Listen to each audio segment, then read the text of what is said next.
It's time to open the grimoire and conjure some witchy games on the Nintendo Switch. Hello, friends! Ivy here, and today we'll be reviewing some of the best witchy Switch games you can play right now, scrutinizing both the enchanting treats and the bits that are trickier to help you find your next magical adventure. These games span a variety of genres, from fast-paced action and strategic card plays to potion brewing adventures and immersive storytelling, ensuring there's something here for every witchling.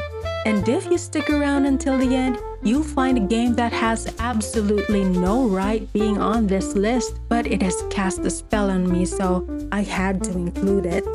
If you also game on the PC, these titles are there too. The games listed here perform from good to very well on the Nintendo Switch. Now it's time to whip up some witchy fun.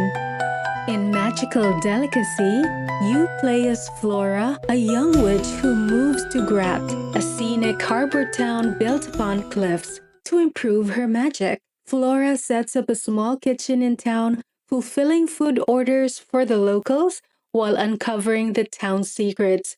As she becomes more involved, she gets caught up in a conflict between two opposing covens, the Witch Kasha and the Magus Tauno. Magical Delicacy blends platforming with a detailed cooking system. You'll explore the town of Grat using mechanics inspired by Metroidvanias, unlocking new abilities to access hidden areas and discovering shortcuts. Back in your kitchen, you'll craft meals, potions, and teas using various ingredients, balancing creativity with meeting the town folks' sometimes oddly specific requests. While Magical Delicacy presents itself as a cooking game, the platforming aspect often takes center stage more than expected, frequently platforming to reach shops or harvest resources. Early on, this can feel disorienting as you fumble through the town trying to figure out which direction to go, often encountering locked doors or areas that need backtracking. Ingredient collection can also be frustrating, not just because of the platforming challenges, but due to the spawn rates and times. Experimenting with recipes is rewarding but risky. If ingredients don't pair well, the dish fails, wasting the hard earned resources. Paired with a dynamic soundtrack, Magical Delicacy embraces its 2D pixel art style beautifully, drawing you into a whimsical world where every side scrolling step invokes curiosity about what lies ahead. With accessibility features like the optional easy platforming mode, the ability to skip mini games, adjusting reading font sizes, and enabling character outlines, the game tailors the experience to your preferences. And while the early game may feel challenging, its charm and depth shine through. With a dash of exploration, scoops of flavor, and dollops of magic, you're always welcome in Flora's kitchen. Before we continue, I would like to say thank you for being with me today. And here we are, about to explore a spellbinding witchy journey through space where fate twists and entangles. In the cosmic wheel Sisterhood, you play as Fortuna, an exiled witch living in isolation on a lonely asteroid. After 200 years of solitude, Fortuna forms a dangerous pact with a forbidden creature named Abermar, gaining the power to create her own tarot deck. This newfound ability allows her to peer into the pasts and futures of those around her as she reconnects with old friends and fellow witches. The characters you meet are well developed, with witty, heartfelt, and often deeply emotional dialogue. The story is full of both light and dark moments. It's a game about shaping the fate of Fortuna and the Witch Society through your choices and tarot readings. The ultimate goal is to guide Fortuna to one of 7 different endings, whether that means regaining her freedom, strengthening bonds with her fellow witches, or becoming embroiled in political power struggles that will determine the future of the coven. The game combines card building mechanics with a deep narrative. You design each card by selecting elements, backgrounds, and symbols. In case you're wondering, this isn't the same tarot deck your neighborhood fortune teller reads. It's unique to the game. The card building system is really fun, though it took me a little time to get the hang of it. The game shifts into witchy politics, aiming to sway the coven in your favor. More than 3 hours of original music that fits the atmosphere perfectly. The shift from the emotional, introspective tone to a more tactical, political focus can be a bit jarring. One moment you're exploring witchy bonds, the next you're managing campaigns.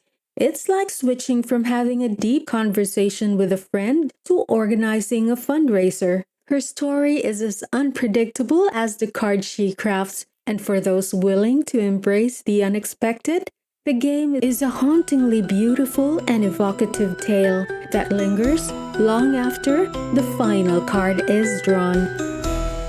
Mika hopes to be trained by the old witch, but for her first lesson, she was thrown off the mountain. Her broom breaks as she lands in the town below. To repair her broom and eventually buy a new one, Mika takes on a job as a mail carrier. In Mika and the Witch's Mountain, her ultimate goal is to return to the top, but along the way, she becomes involved in helping the people. The game is vibrant, handcrafted visuals and cozy character designs are sure to bring a smile. You soar through the wind tunnels, glide over the water, rise with the updrafts, and deliver packages in a way that's part relaxing, part meditative, and a little annoying. There's a childlike joy in zooming around the island, even if sometimes it feels like your broom is more a hoverboard than a tool for high-flying freedom. The first collectible you'll encounter are Napopo statuettes, small colorful statues with 100 to find in total. These statuettes can be used at the offering fountain to unlock Mika's outfits and broom charms. Tiny trinkets for decorating your broom, though they aren't very noticeable during gameplay. You'll also find much taller ancient statues that unlock broom trails, vivid effects that follow you as you fly.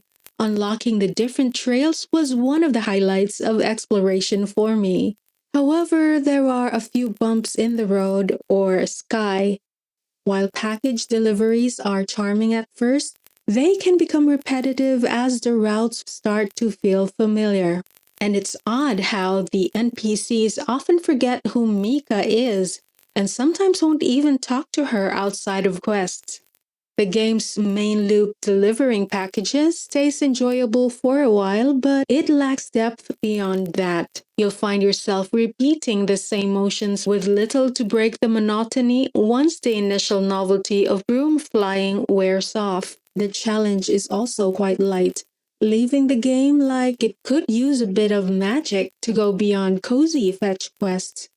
But Mika and the Witch's Mountain is undeniably charming, with its whimsical art style and easygoing gameplay, making it an endearing choice for those who love cozy vibes and don't mind a bit of repetition. Our fledgling witch has deliveries to make, collections to chase, outfits and broom trails to unlock, and of course, an old witch at the top of the mountain who Mika has a thing or two to say to. If you're curious, you can demo it on Steam before picking it up on the Switch. Wytchwood is a crafting adventure set in a whimsical gothic world. You play a mysterious old witch who awakens disoriented with no memory of her past. She is tasked with collecting the souls of 12 creatures to regain her lost memories. Along the way, you'll journey through enchanting countrysides, meet bizarre characters, and weave spells to restore balance to this twisted world of folklore. The gameplay revolves around crafting and exploration. As the witch, you gather magical ingredients like Eye of Newt and Bottled Fear to brew spells. There's no traditional combat, instead, your spells are used to solve puzzles and manipulate creatures. For example, you can dry up leeches with spirit salts or stop mosquito swarms with enchanted smoke bombs. The Witch Eye ability lets you study your environment, uncover creature weaknesses, and discover the ingredients you need.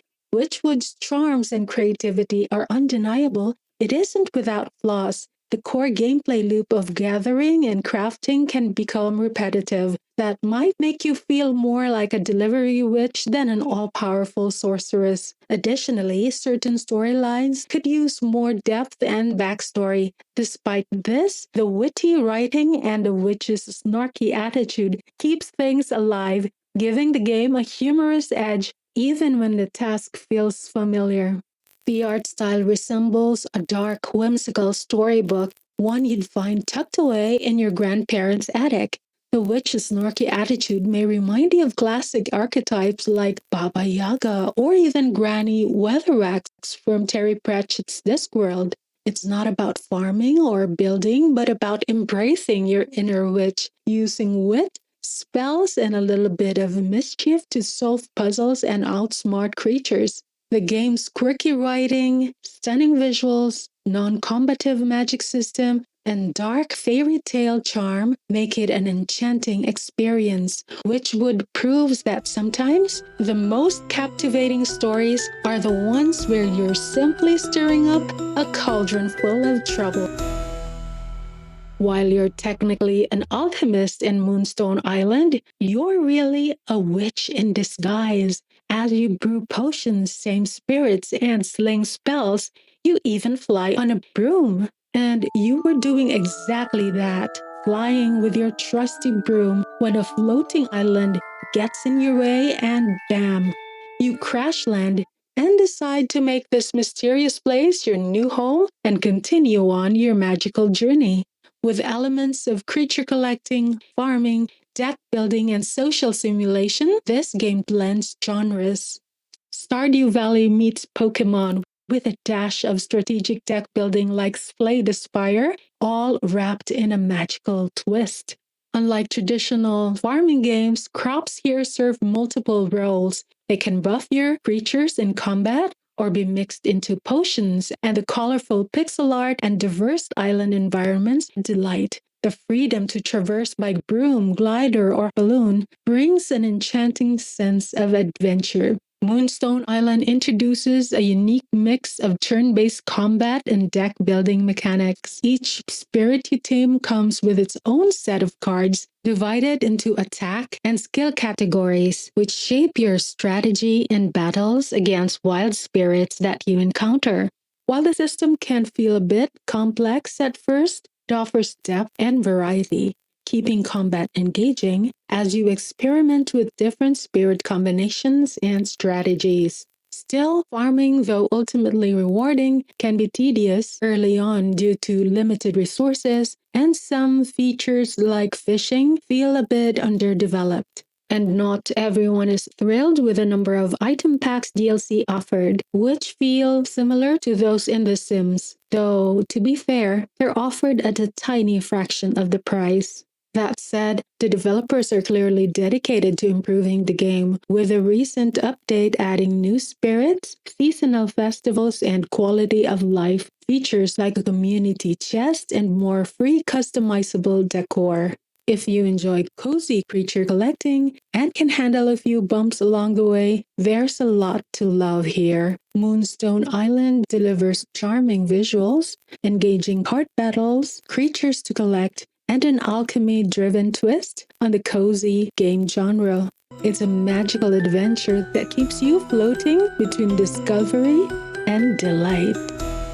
Wylde Flowers brings you to the enchanting island of Fairhaven as Tara Wylde, a city girl who moves to the countryside to help her grandmother. Tara soon discovers that her grandmother, Hazel, is a witch, and that she herself possesses the same magical abilities. As you settle into Fairhaven, you'll join the local coven, learn spells, brew potions, and use your magic to help restore the farm and enrich the community. By day, you'll tend to your farm, mine, craft, and bond with the villagers. By night, You'll take part in witchy rituals, ride your broomstick, and control the changing of the seasons, even transform into a cat. Time in Fairhaven flies quickly, and Terra's stamina depletes just as fast, leaves you low on energy before midday. This pacing can make some days feel less productive. To remedy that, buy tons of coffee from Sophie, the cafe owner. Also, alcohol boosts magical energy, so it's worth carrying some with you, whether you're at home or in the gloaming, and then grab a cup of coffee to top off your stamina.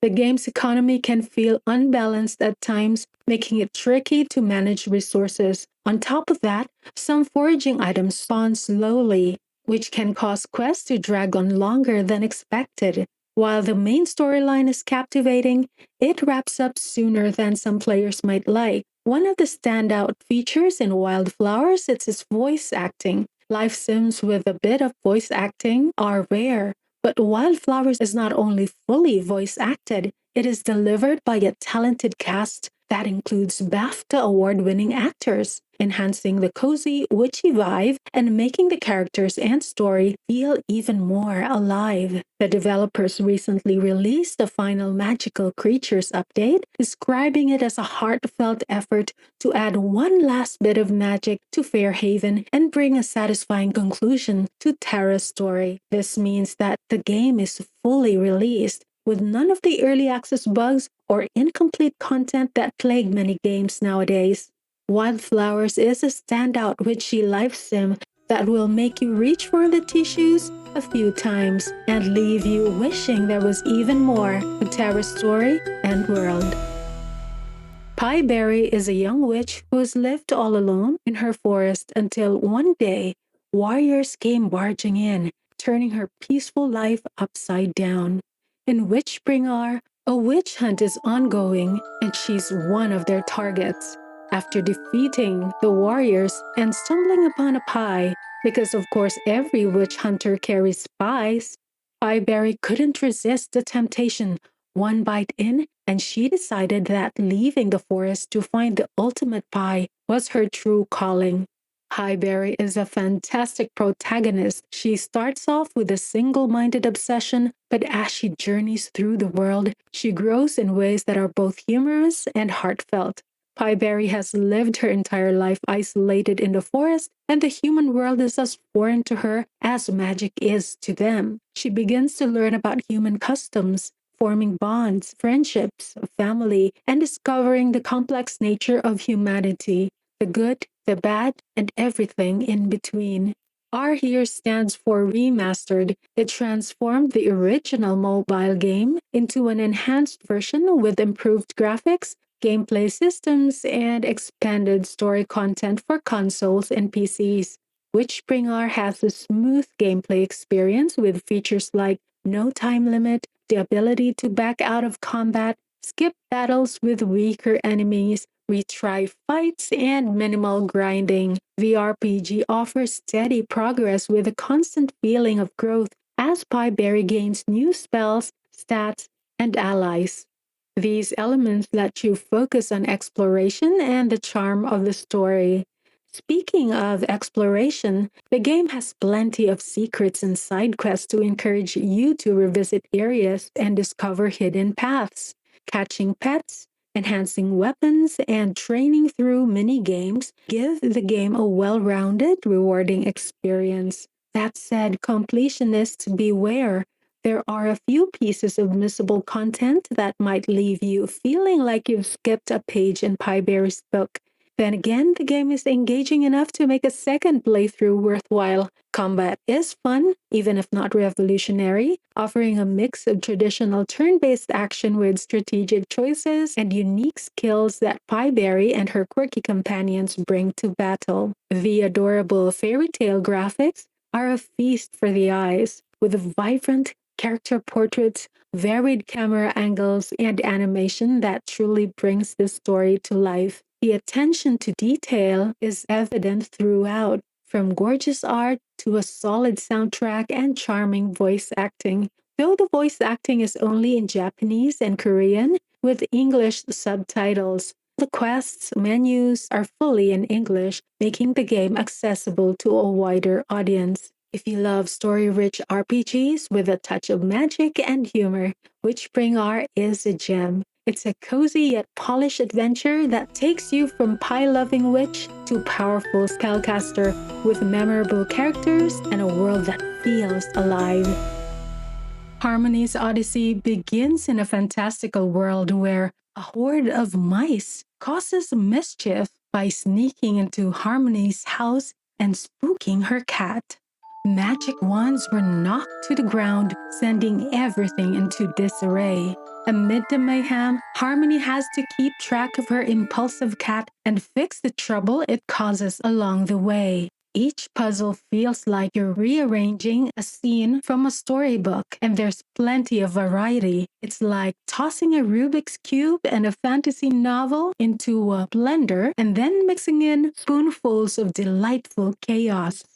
The game offers over 100 dioramic 3D cube-based puzzles.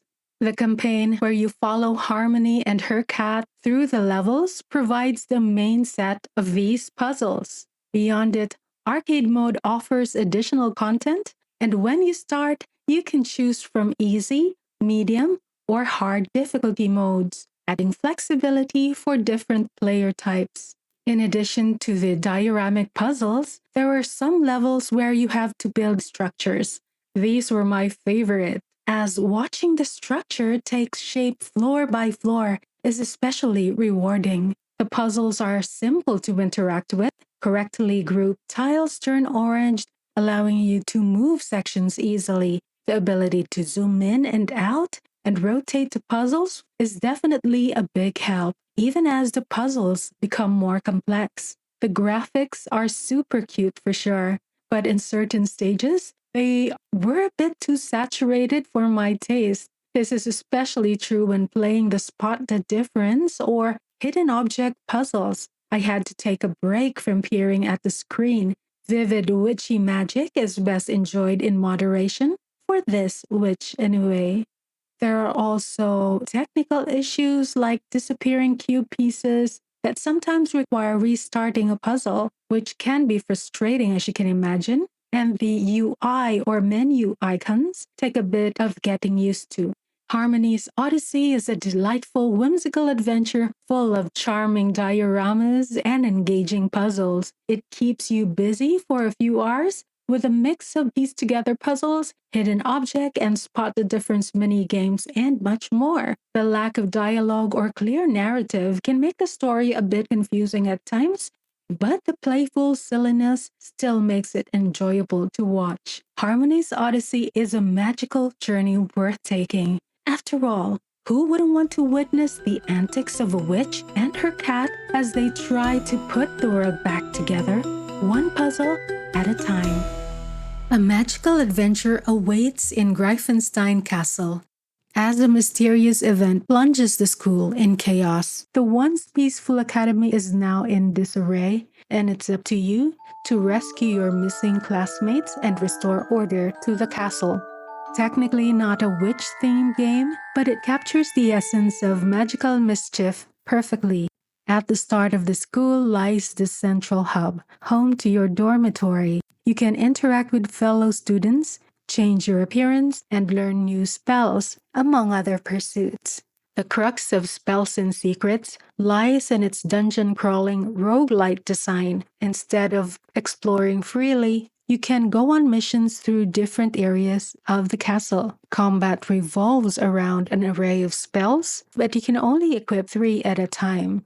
You'll also come across powerful artifacts that add unique effects to your spells, as well as potions that can assist you in combat. The controls definitely take some getting used to, in part because you're often juggling between spell selection, targeting, and movement. Local co-op is available, but since I haven't tried it, you might need an extra set of Joy-Cons for a friend to join.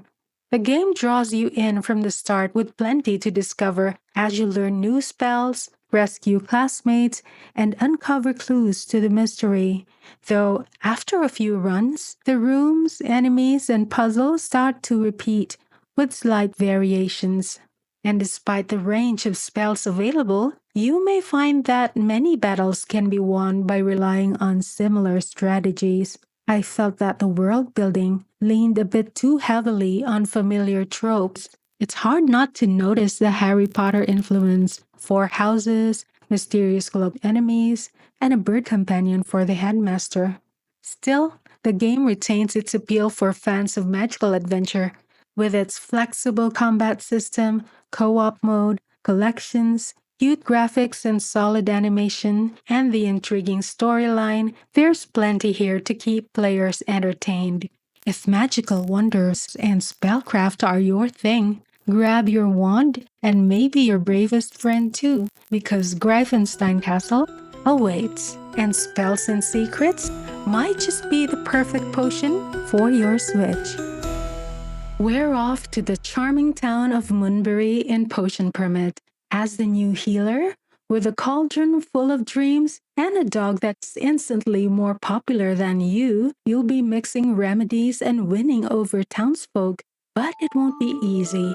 Moonbury residents have always been wary of strangers. When the mayor's daughter falls ill, you're sent in to help. In this game, being a chemist is just a modern spin on witchcraft. You'll gather ingredients, brew potions, and make salves and ointments. You'll also explore the forest, battle stubborn plants and monsters, and diagnose mysterious ailments. But keep an eye on your energy. Once it's drained, you're stuck at a crawl until a good night's sleep or a visit to the bathhouse recharges you. You can stay up late to squeeze in extra productivity, but push it too far, and you might just find yourself face planted wherever you're standing, waking up at lunchtime the next day and missing out on valuable morning hours. Combat is real time, with potions giving you an edge or weakening monsters in your path. While there is some fighting, it never pushes the game off its cozy perch. The art style is warm and beautiful, using smaller pixels that give it a more refined, less boxy look. Crafting potions is like a puzzle. Each ingredient has a unique shape that fits into a grid. Ingredients fall under one of four elements: fire, water, wind, and earth. Early on, you have flexibility in which elements to use, but later recipes get more specific. The more you help the town get well, the more townsfolk warms up to you, eventually allowing you to upgrade the town and open up so much more of the game. And yes, romance is also a feature in the game. While Potion Permit has a lot going for it, it also comes with a fair share of annoyances. The game's pace can feel sluggish. The character's slow movement speed and the gradual unlocking of features make progress feel unnecessarily drawn out. During long treks, I often find myself wishing for a sprint button or a faster way to unlock new features. Though thankfully, there is a teleport feature for reaching farther places. Potion making system, which should be the game's highlight, can feel shallow. It often tells you exactly which potions to make, leaving little room for experimentation. Side quests sometimes tease interesting backstories, but ultimately become simple fetch tasks, and rarely letting you use the character information you're given in a meaningful way. Nevertheless, Potion Permit stands out for its cozy vibe that's as potent as one of your freshly brewed remedies.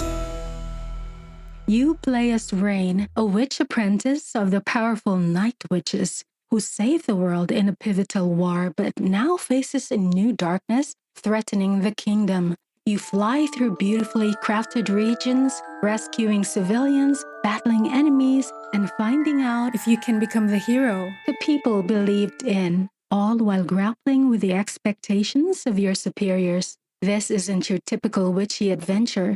The Night Witch combines fast-paced action with exploration and a unique card-based spell system. You can equip various spells, which are randomly drawn out during battles. While this adds unpredictability, it also keeps the combat fresh, encouraging different deck builds. And once you unlock abilities like Dash, the combat feels much more fluid and dynamic. The game rewards you for exploring and helping civilians with not just power-ups but also special abilities, like a map upgrade to reveal hidden areas. This makes helping others feel more meaningful, as your actions directly influence Rain's growth. The story is another highlight. It is more than just a simple good versus evil narrative. I became surprisingly invested in Rain and the characters around her early on, although I would have preferred if more of the game unfolded through exploration, visual clues, or more cutscenes rather than relying so heavily on dialogue.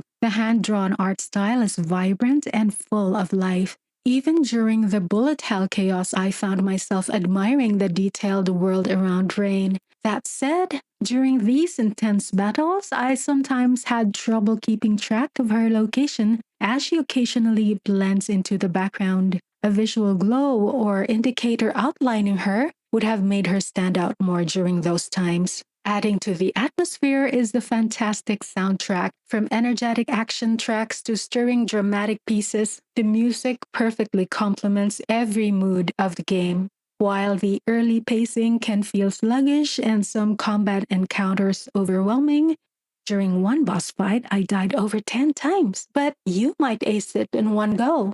The experience is ultimately rewarding. The Night Witch offers a spellbinding, wand-lacing journey from start to finish. Step into the shoes of an aspiring potion maker in Potionomics. You play as Sylvia, a young entrepreneur who inherits her uncle's potion shop, only to discover it's drowning in debt. With debt collectors breathing down your neck, you must master the art of potion brewing and haggling to save the shop. The gameplay revolves around gathering ingredients, experimenting with potions, and selling them to quirky customers through an engaging haggling system. Haggling plays out like a strategic card game where you must use your charm and skills to get the best price for your potions. You have limited time slots each day to brew potions, explore for ingredients, and build relationships with the locals. You can upgrade your shop to attract more customers and improve your potion making capabilities. And the world comes alive through its vibrant hand-drawn animations, where each character and setting brims with personality. Potion brewing, while charming, often feels more like a numbers game than an engaging puzzle, with little room for experimentation. The reliance on RNG for gathering ingredients can stall progress. The inability to check cauldron brewing timers or hero quest statuses while away from the shop can be frustrating for some. The absence of an in-game glossary or guide further complicates things, leaving players guessing about certain mechanics. The upcoming console release, titled Potionomics Masterwork Edition, aims to build on the existing PC version, bringing some exciting new features, including voiceovers, endless mode, cozy and capitalism difficulty levels, new languages, and more. With any luck, this update will also come with some quality of life upgrades. Here's hoping this console release brews up just the right mix to make Potionomics even more enchanting experience. And I know the title says games you can play right now, but I couldn't resist adding a bonus. The lucky 13th game on the list, Magical Bakery. It's set to release on November 7, and I've already played the demo. It's such a cozy little gem. You run an enchanted bakery whipping up magical sweets, and discovering recipes was so fun for me. I even get to clean tables with magic, and my trash bin eats leftovers and gives me rewards every now and then. It did get a bit hectic at first since I didn't have the bakery upgrades yet. The demo ended before I could get them. Also, I used the mouse and keyboard, which was a little clunky. I bet it'll feel so much smoother with a gamepad. I'm also looking forward to the different hairstyles and outfits that were locked in the demo. Styling my little baker witchling will be so fun. I can't wait to see how she'll defeat the evil Academy Examiner. It's gonna be delicious. And if you're watching after November 7, you're probably glad this game made the list. Those were my top 12 picks for Witchy Switch games you can play right now. plus the lucky 13th bonus game. The details I mentioned are based on the current versions and could change with future updates. These witchy Switch games are a blast no matter the season. I hope you found your next magical adventure, or at least had some fun along the way. If you enjoyed this video, please give it a like. It means so much to me. Thanks for hanging out with me today. I really appreciate your company. Take care and bye for now.